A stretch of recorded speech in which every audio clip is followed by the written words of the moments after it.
ਨਿੱਘੀ ਗੋਦ ਅੰਦਰ ਸੁਭਾਈਮਾਨ ਸੰਧਿਆ ਵੇਲੇ ਦੇ ਇਹਨਾਂ ਪਾਵਨ ਦੀਵਾਨਾਂ ਅੰਦਰ ਜੁੜ ਬੈਠੇ ਗੁਰੂ ਸਰੂਪ ਗੁਰੂ ਪਿਆਰੀ ਸਾਧ ਸੰਗਤ ਜੀਓ, ਬੜੇ ਪਿਆਰ ਔਰ ਬੜੀ ਇਕਾਗਰਤਾ ਨਾਲ ਅੰਮ੍ਰਿਤ ਬਾਣੀ ਦੇ ਕੀਰਤਨ ਆਪ ਜੀ ਸਰਵਣ ਕਰ ਰਹੇ ਸੋ। ਧੰਨ ਗੁਰੂ ਗ੍ਰੰਥ ਸਾਹਿਬ ਪਾਤਸ਼ਾਹ ਜੀ ਦੀ ਅੰਮ੍ਰਿਤ ਬਾਣੀ ਉਹ ਅਮੋਲਕ ਖਜ਼ਾਨਾ, ਜਿਹਨੂੰ ਸਮਝਣ ਵਾਲਾ ਉਸ ਕਰਤੇ ਪਰਮਾਤਮਾ ਅਕਾਲ ਪੁਰਖ ਦਾ ਰੂਪ ਹੋ ਜਾਂਦਾ ਹੈ। ਦੁਨੀਆ ਤੇ ਹਮੇਸ਼ਾ ਹੀ ਇੱਕ ਵਿਤਕਰਾ ਰਿਹਾ ਹੈ ਕਿ ਗੁਰੂ ਹਮੇਸ਼ਾ ਗੁਰੂ ਰਿਹਾ ਹੈ ਤੇ ਚੇਲਾ ਹਮੇਸ਼ਾ ਹੀ ਚੇਲਾ ਰਿਹਾ ਹੈ। ਪਰ ਧੰਨ ਗੁਰੂ ਨਾਨਕ ਸਾਹਿਬ ਪਾਤਸ਼ਾਹ ਜੀ ਨੇ ਕਿਰਪਾ ਕੀਤੀ, ਜਦੋਂ ਭਾਈ ਲਹਿਣੇ ਨੇ ਗੁਰੂ ਨਾਨਕ ਸਾਹਿਬ ਜੀ ਦੇ ਹੁਕਮ ਨੂੰ ਕਮਾਇਆ ਤੇ ਗੁਰੂ ਨਾਨਕ ਪਾਤਸ਼ਾਹ ਜੀ ਨੇ ਭਾਈ ਲਹਿਣੇ ਨੂੰ ਚੇਲਾ ਨਹੀਂ ਰਹਿਣ ਦਿੱਤਾ, ਗੁਰੂ ਬਣਾ ਕੇ ਆਪਣੀ ਥਾਂ ਤੇ ਉਹਨਾਂ ਨੂੰ ਬਿਠਾ ਕੇ ਤੇ ਉਹਨਾਂ ਦੇ ਚਰਨਾਂ ਦੇ ਵਿੱਚ ਨਮਸਕਾਰ ਕੀਤੀ। ਗੁਰੂ ਗ੍ਰੰਥ ਸਾਹਿਬ ਜੀ ਦੀ ਪਾਵਨ ਬਾਣੀ ਦਾ ਬੜਾ ਪਿਆਰਾ ਬਚਨ ਹੈ। ਗੁਰੂ ਰਾਮਦਾਸ ਜੀ ਕਹਿੰਦੇ ਨੇ, ਆਪੇ ਗੁਰ ਚੇਲਾ ਹੈ ਆਪੇ, ਕਿਉਂਕਿ ਇਹ ਕੁਦਰਤ ਦਾ ਸਿਧਾਂਤ ਹੈ, ਪਰਮਾਤਮਾ ਦੀ ਬਣਾਈ ਕੁਦਰਤ ਦਾ ਨਿਯਮ ਹੈ। ਉਹ ਗੁਰੂ ਦੇ ਅੰਦਰ ਵੀ ਆਪ ਵਰਤਦਾ ਹੈ ਤੇ ਚੇਲੇ ਦੇ ਅੰਦਰ ਵੀ ਆਪ ਵਰਤਦਾ ਹੈ। ਤੇ ਜਿਹਨੂੰ ਸਮਝ ਆ ਜਾਏ ਉਹ ਫਿਰ ਚੇਲੇ ਤੋਂ ਗੁਰੂ ਤੱਕ ਦਾ ਸਫ਼ਰ ਗੁਰੂ ਦੀ ਕਿਰਪਾ ਦੇ ਨਾਲ ਤੈਅ ਕਰਦਾ ਹੈ। ਉਹ ਫਿਰ ਮਾਨਸ ਤੋਂ ਦੇਵਤੇ ਤੱਕ ਦਾ ਸਫ਼ਰ ਗੁਰੂ ਦੀ ਕਿਰਪਾ ਨਾਲ ਤੈਅ ਕਰਦਾ ਹੈ। ਔਰ ਚੇਤੇ ਰੱਖਿਓ, ਜੇ ਮਾਲਕ ਨੇ ਗੁਣਾਂ ਦੀ ਦਾਤ ਦੇ ਦਿੱਤੀ ਹੈ ਨਾ, ਤੇ ਕਦੇ ਕਿਸੇ ਗੁਣ ਦਾ ਅਹੰਕਾਰ ਨਾ ਕਰੀਏ। ਇਹ ਵੀ ਅਰਦਾਸ ਕਰੀਏ, ਕਿਉਂਕਿ ਗੁਣ ਆ ਜਾਣ ਜੀਵਨ ਦੇ ਅੰਦਰ ਤੇ ਨਾਲ ਨਾਲ ਉਹਨਾਂ ਗੁਣਾਂ ਦਾ ਹੰਕਾਰ ਵੀ ਆ ਜਾਂਦਾ ਹੈ।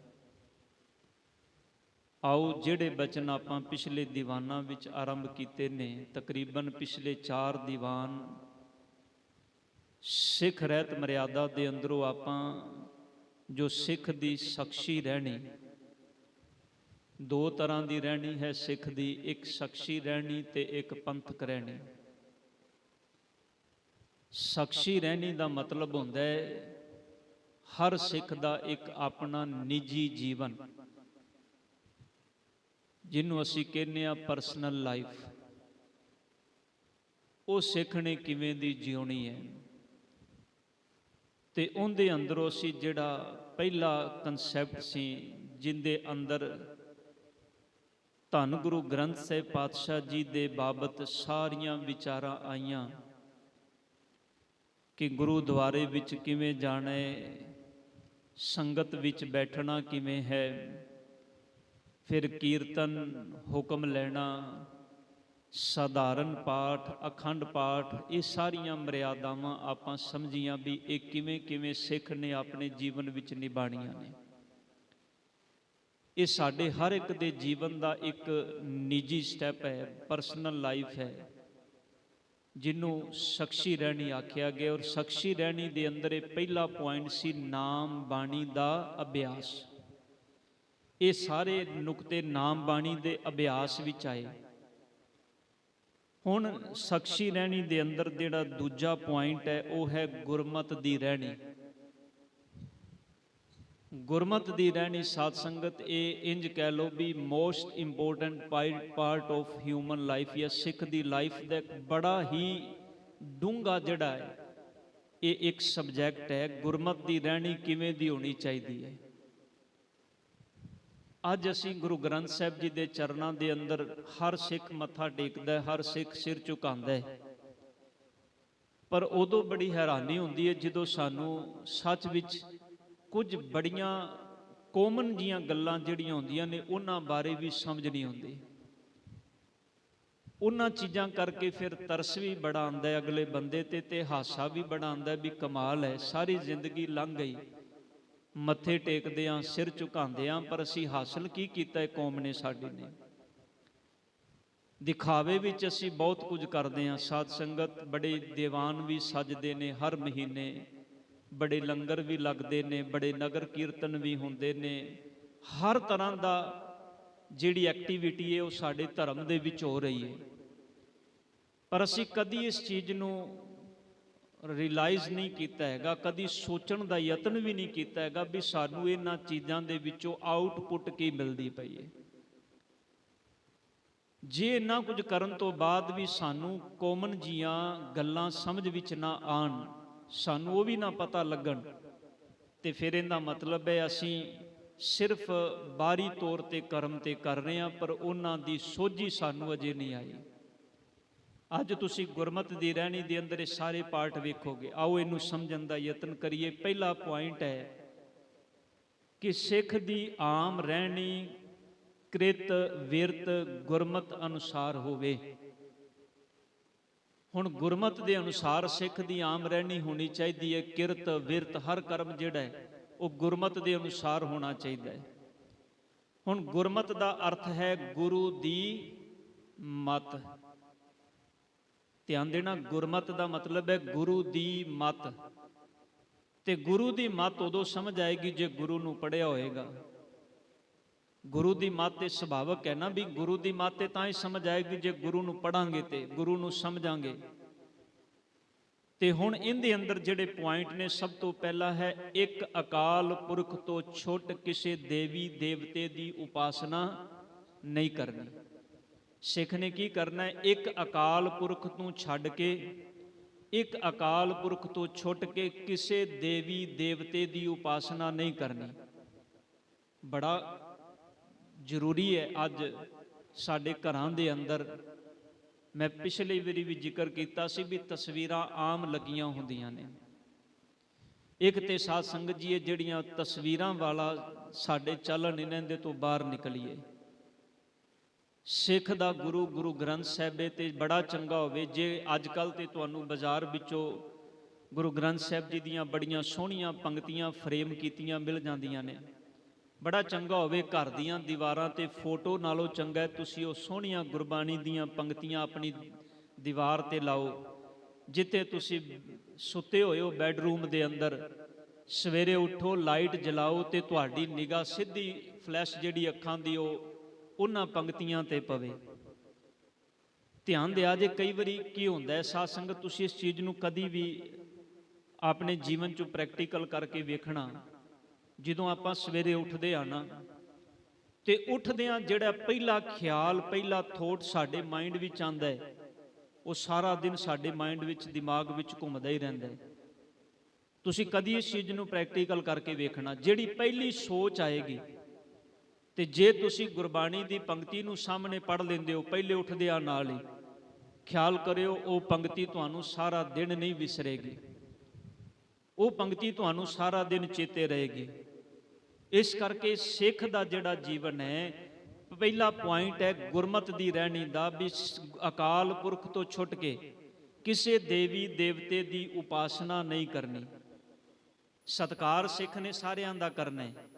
ਧੰਨ ਗੁਰੂ ਗ੍ਰੰਥ ਸਾਹਿਬ ਪਾਤਸ਼ਾਹ ਜੀ ਦੇ ਅੰਦਰ ਜਿੱਥੇ ਹੋਰ ਦੇਵੀ ਦੇਵਤਿਆਂ ਦਾ ਜ਼ਿਕਰ ਆਉਂਦਾ ਹੈ, ਜਿੱਥੇ ਸਤਿਗੁਰ ਨੇ ਉਹਨਾਂ ਦੇ ਕਿਸੇ ਚੰਗੇ ਪੱਖ ਦਾ ਜ਼ਿਕਰ ਕੀਤਾ ਹੈ, ਤੇ ਸਤਿਗੁਰ ਨੇ ਉੱਥੇ ਜੇ ਉਹਨਾਂ ਦੇ ਜੀਵਨ ਦਾ ਕੋਈ ਮਾੜਾ ਪੱਖ ਹੈ ਤੇ ਸਤਿਗੁਰ ਨੇ ਉਹ ਵੀ ਰੱਖਿਆ ਹੈ। ਕਿਉਂਕਿ ਸਿੱਖ ਨੂੰ ਤੇ ਵਿਵੇਕ ਬੁੱਧ ਚਾਹੀਦੀ ਹੈ, ਇਹਨੇ ਤੇ ਨਿਰਣਾ ਕਰਨ ਵਾਲੀ ਮੱਤ ਗੁਰੂ ਕੋਲ ਲੈਣੀ ਹੈ, ਚੰਗਾ ਕੀ ਹੈ ਤੇ ਮਾੜਾ ਕੀ ਹੈ। ਹੁਣ ਸਿਰਫ ਆਮ ਜੀ ਗੱਲ ਨਹੀਂ, ਵੇਖੋ ਸਤਿਗੁਰ ਨੇ ਕਿਸੇ ਜਾਨਵਰ ਦਾ ਵੀ ਜ਼ਿਕਰ ਬਾਣੀ ਵਿੱਚ ਕੀਤਾ ਹੈ। ਸਵਾਨ ਦਾ ਜ਼ਿਕਰ ਬਾਣੀ ਵਿੱਚ ਬੜਾ ਆਉਂਦਾ ਹੈ। ਤੇ ਜਦੋਂ ਸਵਾਨ ਦੀ ਗੱਲ ਆਏਗੀ ਤੁਸੀਂ ਵੇਖੋਗੇ ਸਤਿਗੁਰ ਨੇ ਇਹ ਵੀ ਕਿਹਾ ਵੀ ਸੁਆਮੀ ਕੋ ਗ੍ਰਹਿ ਜੋ ਸਦਾ ਸਵਾਨ ਤਜਤ ਨਹੀਂ ਨਿਤ, ਨਾਨਕ ਇਹ ਬਿਦ ਹਰ ਭਜੋ ਇੱਕ ਮਨ ਹੋਏ ਇੱਕ ਚਿੱਤ। ਵੀ ਜਿਵੇਂ ਮਾਲਕ ਦੇ ਦਰ ਨੂੰ ਕੁੱਤਾ ਨਹੀਂ ਛੱਡਦਾ, ਉਵੇਂ ਤੂੰ ਆਪਣੇ ਮਾਲਕ ਦੇ ਦਰ ਨੂੰ ਨਾ ਛੱਡ, ਇੱਕ ਮਨ ਇੱਕ ਚਿੱਤ ਹੋ ਕੇ ਰੱਬ ਨੂੰ ਚੇਤੇ ਕਰ। ਤੇ ਦੂਜਾ ਪੁਆਇੰਟ ਇਹ ਵੀ ਲਿਆ ਹੈ ਸਤਿਗੁਰ ਨੇ ਕਿ ਵੇਖੋ ਇਸੇ ਸਵਾਣ ਦੇ ਅੰਦਰ ਲੋਭ ਕਿੰਨਾ ਹੈ। ਧੰਨ ਗੁਰੂ ਗ੍ਰੰਥ ਸਾਹਿਬ ਜੀ ਦੇ ਬਚਨ ਨੇ, ਭਗਤ ਨਾਮਦੇਵ ਜੀ ਕਹਿੰਦੇ ਨੇ, ਚਾਕੀ ਚਾਟੈ ਚੂਨ ਖਾਹੇ, ਚਾਕੀ ਕਾ ਚੀਥਰਾ ਕਹਾਂ ਲੈ ਜਾਏ। ਇੰਨਾ ਲੋਭ ਤੇਰੇ ਅੰਦਰ, ਚੱਕੀ ਨੂੰ ਚਟਿਆ ਵੀ ਜੀਭ ਨਾਲ, ਤੇ ਫਿਰ ਜਾਂਦਿਆਂ ਜਾਂਦਿਆਂ ਜਿਹੜਾ ਕੱਪੜਾ ਸੀ ਸਫਾਈ ਵਾਲਾ ਉਹ ਵੀ ਮੂੰਹ ਚ ਪਾ ਕੇ ਲੈ ਗਿਆ। ਮਤਲਬ ਦੁਨੀਆ ਦੇ ਅੰਦਰ ਤੇਰੇ ਅੰਦਰ ਇੰਨਾ ਲੋਭ ਵੀ ਨਾ ਹੋਵੇ ਕਿ ਸਿਰਫ ਲੋਭ ਦੇ ਤਲ ਤੇ ਤੂੰ ਜਿਵੇਂ। ਹੁਣ ਧੰਨ ਗੁਰੂ ਗ੍ਰੰਥ ਸਾਹਿਬ ਜੀ ਦੇ ਅੰਦਰ ਦੋਨੋਂ ਪੱਖ ਆ ਗਏ। ਇਸੇ ਤਰ੍ਹਾਂ ਸਤਿਗੁਰ ਨੇ ਹੋਰ ਬੜੀਆਂ ਚੀਜ਼ਾਂ ਬਿਆਨ ਕੀਤੀਆਂ ਨੇ। ਆਪਾਂ ਸਿਰਫ ਇਹਨੂੰ ਸਮਝਣਾ ਹੈ ਵੀ ਇੱਕ ਅਕਾਲ ਪੁਰਖ ਤੋਂ ਛੁੱਟ ਕਿਸੇ ਦੇਵੀ ਦੇਵਤੇ ਦੀ ਉਪਾਸਨਾ ਸਿੱਖ ਨੇ ਨਹੀਂ ਕਰਨੀ। ਸਤਿਕਾਰ ਹਰ ਇੱਕ ਦਾ ਕਰਨਾ ਹੈ, ਜਿਹੜਾ ਕੋਈ ਕਰ ਰਿਹਾ ਹੁੰਦਾ ਸਤਿਕਾਰ ਕਰੋ। ਫਿਰ ਦੂਸਰਾ ਪੁਆਇੰਟ ਹੈ ਆਪਣੀ ਮੁਕਤੀ ਦਾ ਦਾਤਾ ਤੇ ਇਸ਼ਟ ਕੇਵਲ 10 ਗੁਰੂ ਸਾਹਿਬਾਨ, ਸ੍ਰੀ ਗੁਰੂ ਗ੍ਰੰਥ ਸਾਹਿਬ ਅਤੇ 10 ਗੁਰੂ ਸਾਹਿਬਾਨਾਂ ਦੀ ਬਾਣੀ ਨੂੰ ਮੰਨਣਾ ਹੈ। ਆਪਣੀ ਮੁਕਤੀ ਦਾ ਦਾਤਾ। ਹੁਣ ਮੁਕਤੀ ਕੀ ਹੈ? ਇਹ ਵੀ ਇੱਕ ਬੜਾ ਵੱਡਾ ਸਵਾਲ ਹੈ ਸਾਡੇ ਸਮਾਜ ਦੇ ਅੰਦਰ।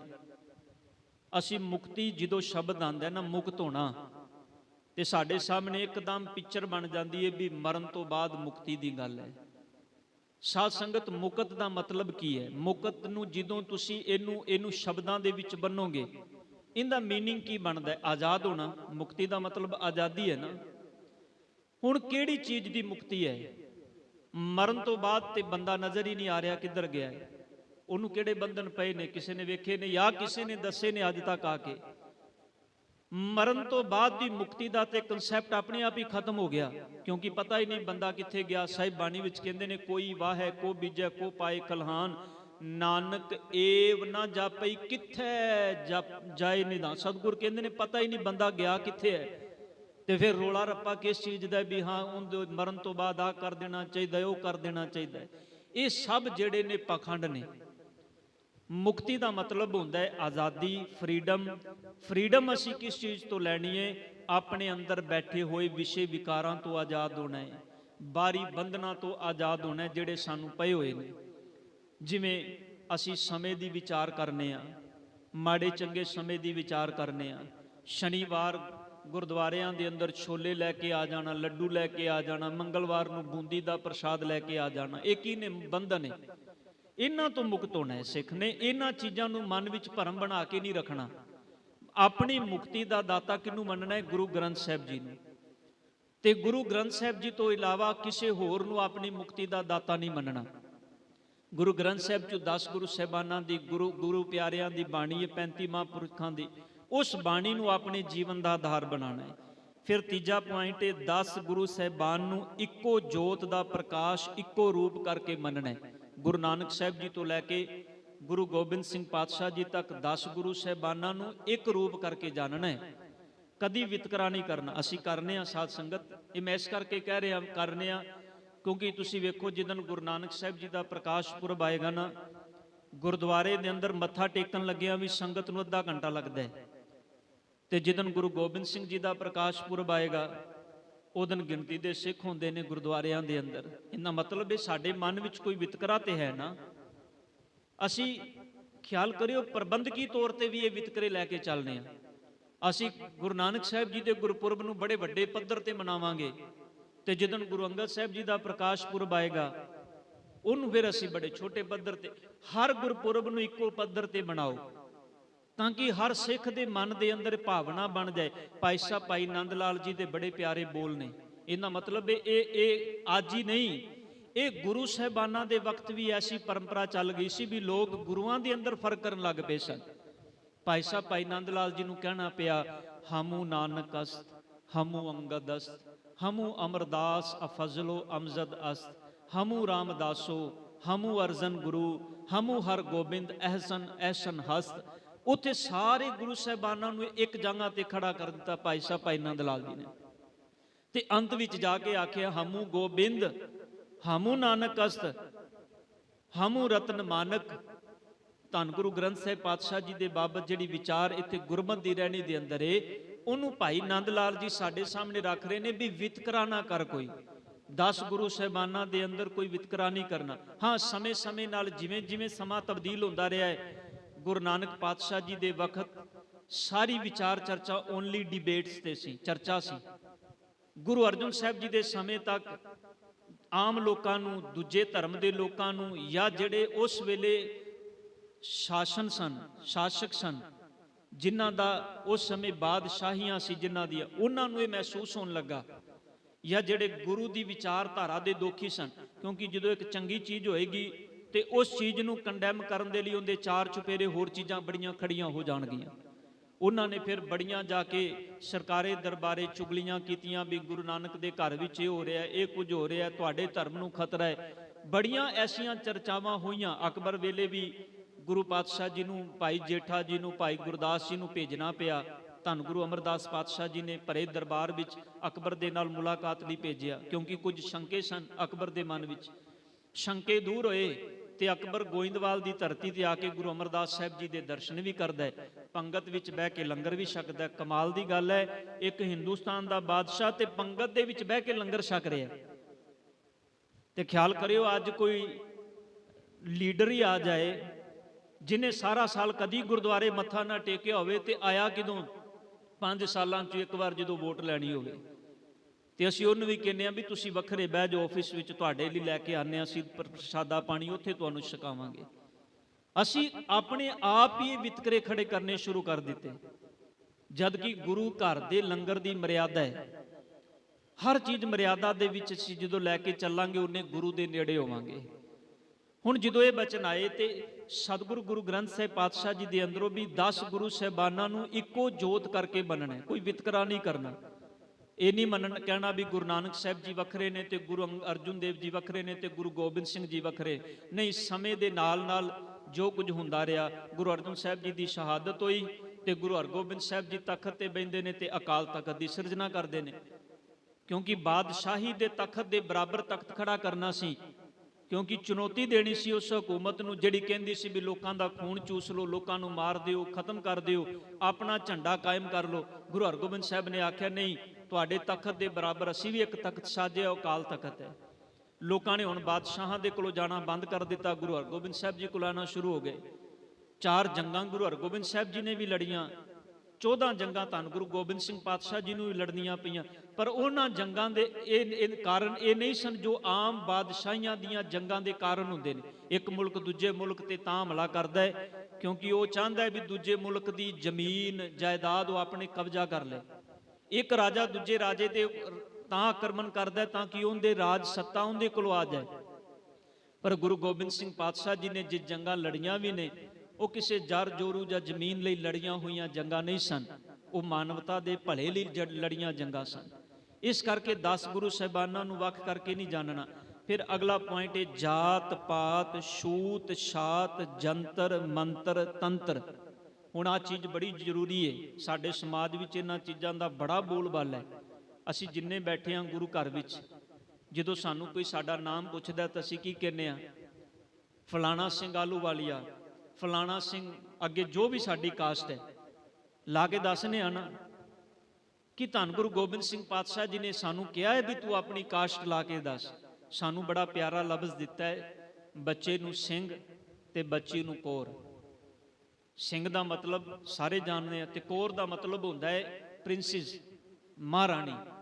ਹੁਣ ਇੰਨੇ ਪਿਆਰੇ ਲਫ਼ਜ਼ ਦਿੱਤੇ ਨੇ ਸਤਿਗੁਰ ਨੇ ਸਾਨੂੰ, ਤੇ ਅਸੀਂ ਇਹਨਾਂ ਦਾ ਤਿਆਗ ਕਰਕੇ ਤੇ ਇਹਨਾਂ ਨੂੰ ਵਿੱਚੋਂ ਕੱਢ ਕੇ ਤੇ ਇਹਨਾਂ ਦੀ ਜਗ੍ਹਾ ਤੇ ਜਾਤਾਂ ਲਾਉਣ ਨੂੰ ਬੜਾ ਫਕਰ ਸਮਝਨੇ ਆ, ਬੜਾ ਵੱਡਾ ਜਿਵੇਂ ਸਾਡਾ ਕੋਈ ਸਮਾਜ ਵਿੱਚ ਨਾਮ ਹੋ ਗਿਆ। ਧੰਨ ਗੁਰੂ ਗ੍ਰੰਥ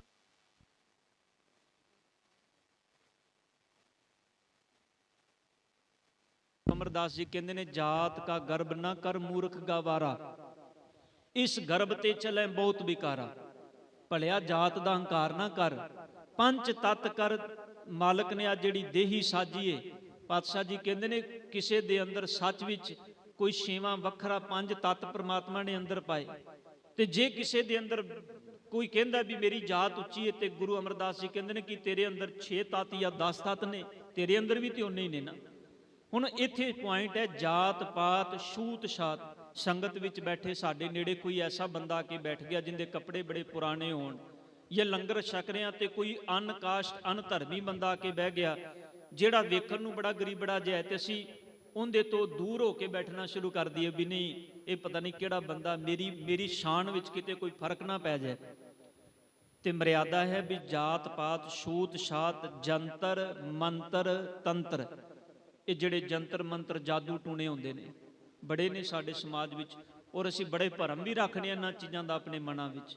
ਲੋਕ ਬੜੀਆਂ ਪੁੱਛਣਾ ਦੱਸਣਾ ਕਰਦੇ ਨੇ ਇਹਨਾਂ ਦੇ ਪਿੱਛੇ, ਪਰ ਖਿਆਲ ਕਰਿਓ ਇਹ ਸਿਰਫ ਸਾਡੀ ਮਾਨਸਿਕ ਸੱਤਾ ਤੇ ਪਏ ਹੋਏ ਉਹ ਦਾਗ ਨੇ ਜਿਨ੍ਹਾਂ ਕਰਕੇ ਅਸੀਂ ਸੰਸਾਰ ਵਿੱਚ ਭਟਕਨੇ ਆ।